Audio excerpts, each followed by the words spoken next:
شريعة؟ بأي دين؟ بأي دولة يا سيد حسن؟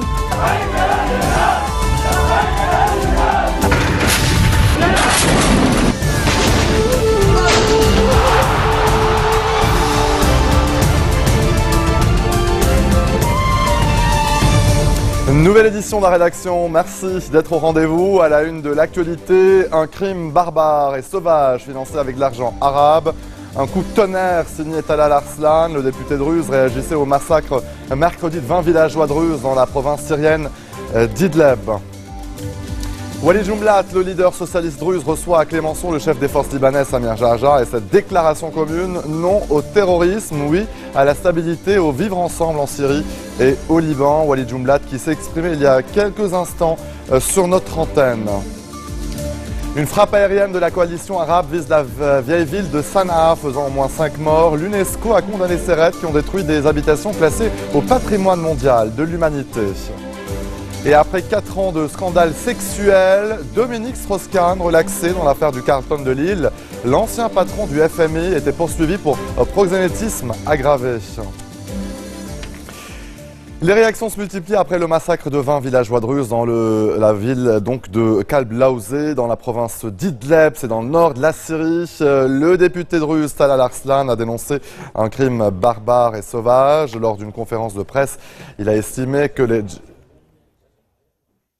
Alors, priorité au direct, retour tout de suite donc au Conseil druze pour un autre point de presse. لا أعرف إلا أنني كنت قلاعا لأمة سواء ارتفعت فيها رايات العروبة أو رايات الإسلام الحنيف. هذه الأرض لم ترتفع فيها قط رايات طائفية أو مذهبية. من جبل السماق إلى جبال فلسطين ولبنان رايات الجماعة عبر التاريخ. رجال الموحدين الكبار كانوا في التاريخ الإسلامي والعربي لأمتهم أكثر مما كانوا لفئتهم حصرا. هذا ليس منة من أحد، ليس منة من أحد إلا من الواحد الأحد عز وجل. رجال يعرفون الميدان وهم فرسانه، ولكن يعرفون أن الرأي العاقل هو قبل شجاعة اقتحامه. وها قومنا الأعزاء في سوريا الجريحة، انظروا كيف هي قراهم ومضافاتهم ملاذ وحصن آمن لعشرات الألوف من إخوانهم من كل الطوائف بلا تمييز، وذلك من بداية المحنة منذ سنوات. وبالرغم من خسارة مئات الشباب تحت وطأة هذا الظرف أو ذاك، ما زال صوتهم عاقلا وحكيما، وفوق كل هذا إنسانيا في العمق. إنه لا يليق بما نستشعره ونؤمن به من خلق وسجايا إسلامية أن يحدث لإخواننا الأعزاء الشرفاء في قلب لوزة. هذا الاسم لهذا القرية، قلب لوزة. ما وقع بهم من أعمال القتل واستسهال سفك الدماء واستباحة حرمة وجودهم لأسباب لا نجد لها مسوغا على الإطلاق، وهم على ما هم عليه من التزام بالقيم المعروفية الأصيلة. إننا نقف بصمت وألم وتعاطف ومشاركة مع أهلنا هناك، مترحمين على الشهداء الأبرار، متضامنين مع عوائلهم، متكاتفين مع أهلنا في الشمال السوري، ضاغطين بقبضاتنا الصلبة على الجرح لوقف النزيف.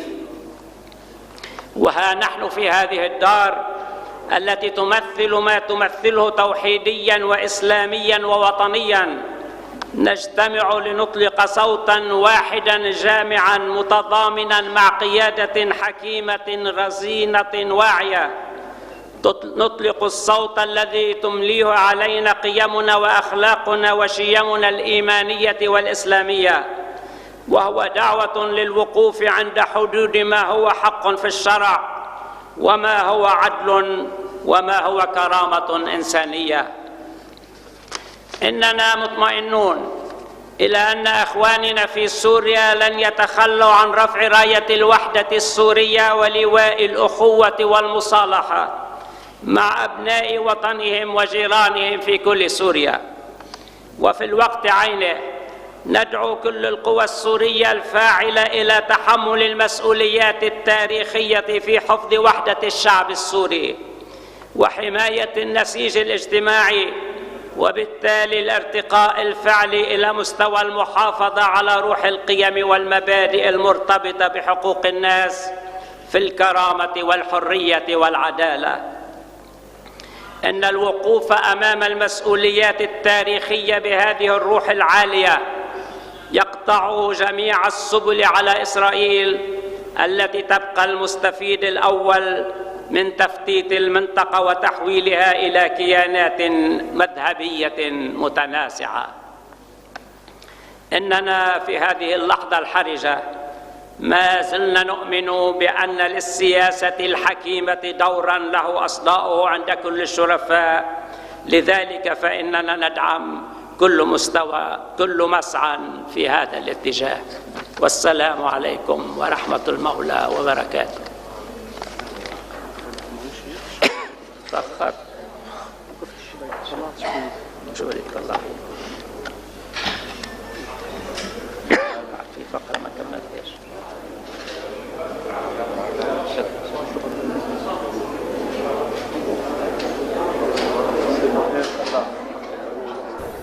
Retour sur le plateau de l'info, le massacre donc de Druze à Idlib, au menu également d'un entretien entre le chef des forces libanaises Samir Jarja et le leader druze Walid Jumblat. La rencontre a eu lieu à la résidence du chef socialiste à Clémenceau hier soir, en présence notamment des membres de leur famille. Les participants ont exprimé leur rejet des actes terroristes et leur volonté de veiller sur la stabilité et le vivre ensemble en Syrie comme au Liban.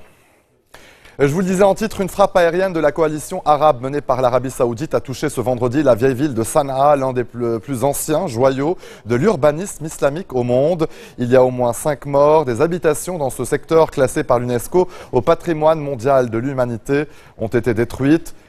Les avions de la coalition ont également frappé ces dernières heures des positions et des dépôts d'armes appartenant aux rebelles et à leurs alliés fidèles à l'ex-président Ali Abdallah Saleh à Sanaa, ainsi que dans la province pétrolière de Marib.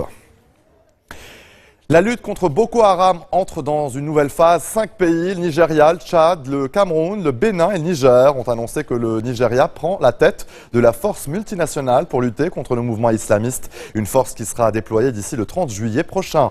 Les détails avec Koumba Khan et Antoine Mariotti. C'est un sommet en forme de réunion militaire. Autour de la table, le président nigérian et ses homologues du Tchad, du Niger, du Bénin et du Cameroun. 5 chefs d'État qui veulent reprendre la main contre Boko Haram avec la mise en place d'une force multinationale de 8700 hommes. Notre campagne contre l'insurrection de Boko Haram doit être dirigée sur tous les fronts, en commençant par limiter leur accès aux fonds et aux armes. Nous devons renforcer nos patrouilles sur les frontières et améliorer notre capacité d'ensemble et partager les renseignements. Le Nigeria, soucieux de garder la main sur les opérations, a obtenu le commandement de la coalition. Le Cameroun prendra lui le poste de numéro 2 pour une durée d'1 an. Quant au quartier général, il sera installé au Tchad, pays très investi dans la lutte contre le groupe terroriste. Reste la question du financement. Le Nigeria a promis 100 millions de dollars, mais cela reste insuffisant. Les 5 pays en appellent donc à l'Union africaine, aux Européens et aux États-Unis.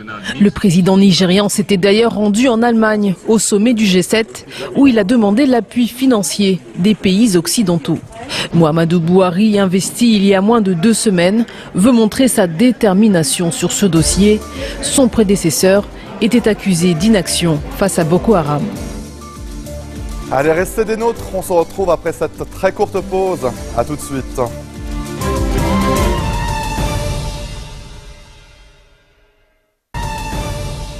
Retour sur le plateau de l'info, la balle est dans le camp grec pour Jean-Claude Juncker. La conclusion d'un accord entre la Grèce et ses créanciers est nécessaire dans les jours qui viennent. L'État est en cours de liquidité. Les créanciers veulent de nouvelles coupes dans les retraites. Les explications de Christophe Dansette. Les négociations reprennent dès ce matin, c'est le message qu'a laissé passer le président de la Commission. Pour Jean-Claude Juncker, la balle est désormais dans le camp grec, alors que jeudi soir, les négociateurs du FMI avaient interrompu les discussions pour regagner Washington. Il y a des différences majeures entre nous dans la plupart des domaines. Des différences en particulier sur les impôts, le financement des dépenses publiques et surtout la réforme des retraites.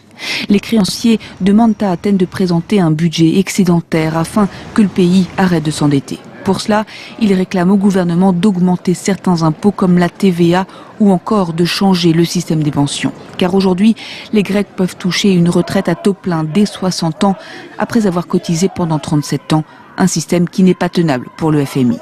Mais le gouvernement reste intransigeant sur ce sujet et se retranche derrière le mandat que lui a donné les Grecs. Tant que les Grecs soutiendront les efforts du gouvernement, nous agirons dans leur intérêt jusqu'à l'obtention d'un accord qui soit juste. Ce sera une véritable solution qui maintiendra la cohésion sociale, qui apportera la croissance et qui en même temps résoudra les difficultés financières du pays à moyen terme. Car derrière, il y a la pression de la rue. Jeudi soir, plusieurs centaines de personnes ont manifesté dans la capitale grecque. Athènes doit rembourser plus d'1,5 milliard d'euros à la fin du mois au FMI. Le pays attend une aide d'un peu plus de 7 milliards, une aide qu'il ne recevra qu'en cas d'accord. Allez, en bref, dans le reste de l'actualité, Dominique Strauss-Kahn a été relaxé dans l'affaire du Carlton de Lille. 4 ans de scandale sexuel. L'ancien patron du FMI a été poursuivi pour proxénétisme aggravé. Il est ainsi considéré davantage comme un simple libertin ayant assisté à des parties fines, ne sachant pas que les participantes étaient des prostituées. À ses côtés, 13 autres personnes étaient poursuivies dans cette affaire. La plupart d'entre eux ont été relaxés. Une inondation attendue depuis longtemps, celle du canal de Panama, plus précisément les 2 premières chambres de l'écluse. Les débits, 50 000 mètres cubes d'eau par heure. L'inondation côté Pacifique débutera théoriquement début juillet. L'ouverture officielle est prévue en avril 2016. Le canal élargi permettrait d'accueillir des bateaux plus gros et ainsi augmenter la quantité de marchandises en circulation dans cette région. 2 hôpitaux ont été bouclés en Corée du Sud pour éviter la propagation du coronavirus MERS. Au moins 130 personnes seront isolées pour une période de 11 jours. Ce vendredi, le bilan s'est alourdi à 11 décès et 126 personnes infectées. Théâtre, métro, lieux publics, les opérations de désinfection se multiplient. 3700 personnes ont été placées en quarantaine. Le patron Twitter a démissionné. Dick Costolo était en poste depuis 6 ans. Il est remplacé provisoirement par un de ses fondateurs, Jack Dorsey. Un départ périlleux pour ce réseau social qui compte aujourd'hui plus de 300 millions d'abonnés. Axel Simon nous en dit plus. Il paie le prix d'une croissance jugée trop lente. Après 5 ans à la tête de Twitter, le directeur général Dick Costolo démissionne. C'est l'un des cofondateurs du site de microblogging américain Jack Dorsey qui prendra les commandes au 1er juillet en attendant la désignation d'un nouveau patron. Une mission qu'il a déjà exercée entre 2007 et 2008. L'auteur du tout premier tweet en 140 caractères en 2006, c'était lui. Ce qui pêche dans le bilan de Dick Costolo, c'est la faiblesse de la croissance de ses utilisateurs. Ils sont 300 millions aujourd'hui. Après une croissance de 30% en 2013, il ne devrait être que 14% cette année à rejoindre le site du microblogging. Autre contre-performance, le chiffre d'affaires à la baisse. Il était de 28 milliards de dollars en 2010, il n'est que d'1,4 milliard en 2014. Pour les investisseurs, on est loin des prouesses d'autres réseaux sociaux qui gardent le rythme comme Facebook ou qui explosent comme Instagram ou Pinterest. Après une entrée en bourse triomphante en 2013, les perspectives envisagées aujourd'hui par les investisseurs sont plus sombres. Le groupe n'a toujours pas dégagé le moindre dollar de bénéfices nets et les annonceurs publicitaires sont plus enclins à acheter des espaces sur Facebook que sur Twitter. Et c'est la fin de ce journal, le rappel des titres. Un crime barbare et sauvage financé avec de l'argent arabe, un coup de tonnerre signé Talal Arslan, le député druze, réagissait au massacre mercredi de 20 villageois druzes dans la province syrienne d'Idleb. Et cet après-midi également, la réaction de Walid Jumblat. Walid Jumblat, justement, le leader druze, recevait hier soir à Clémenceau, le chef des forces libanaises Samir Jarjar. Et cette déclaration commune, non au terrorisme, oui à la stabilité, au vivre ensemble en Syrie et au Liban. Une frappe aérienne de la coalition arabe vise la vieille ville de Sanaa, faisant au moins 5 morts au Yémen. L'UNESCO a condamné ces raids qui ont détruit des habitations classées au patrimoine mondial de l'humanité. Et après 4 ans de scandale sexuel, Dominique Strauss-Kahn relaxé dans l'affaire du Carlton de Lille. L'ancien patron du FMI était poursuivi pour proxénétisme aggravé. L'info continue sur notre antenne. À demain. بأي حق بأي شريعة بأي دين بأي دولة يا سيد حسن